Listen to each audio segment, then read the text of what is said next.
আসসালামু আলাইকুম। টেস্টের যুদ্ধের জন্য প্রস্তুত আইপিএল নিলামের কথা মাথায় নেই প্যাট কামিন্সদের।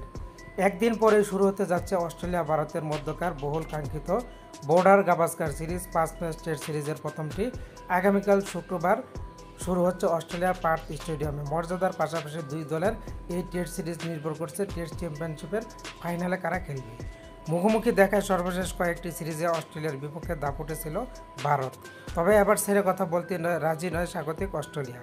পার্থ টেস্টের আগে অধিনায়ক প্যাট কামিন্স জানালেন, এবার আরও বড় যুদ্ধ হবে। প্রথম টেস্টের মধ্যেই অনুষ্ঠিত আইপিএল নিলামের কথা মাথায় রাখছেন না।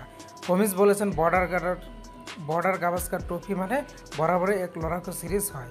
এবার 5 টেস্টের সিরিজ, দু দলের প্রবল লড়াই হবে। নিঃসন্দেহে এটা একটা বড় সিরিজ। তাই তো আইপিএলে কী হচ্ছে না হচ্ছে, নিলাম কবে হচ্ছে সেটা মাথায় রাখতে চান না তিনি। কামিন্স মেনে নিয়েছেন ভারতের তুলনায় তাদের চাপ বেশি থাকবে। বলেছেন, দেশের মাটিতে খেলতে নামার সবসময় চাপ থাকে, কারণ নিজ দেশের মাটিতে খেলছে।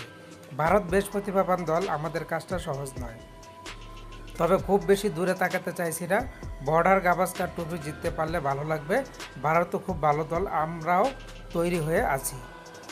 অবসর নেওয়া ডেভিড ওয়ার্নারের জায়গায় ওপেনার হিসেবে টেস্টে অভিষেক হবে ন্যাথান ম্যাকুইন্সির।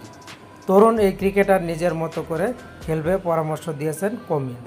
তিনি বলেছেন, ওর উচিত স্বাভাবিক খেলা। ডেভিড ওয়ার্নার নকল করতে মেনে নেওয়া যায় না। ওর যেটা খেলা নয় সেটা খেলার দরকার নাই। বোলারদের যত বেশি সম্ভব বল করানোই ওর কাজ। ভারতের হয়ে পার্থ টেস্টে অভিষেক হতে পারে নীতিশ ডেভিড।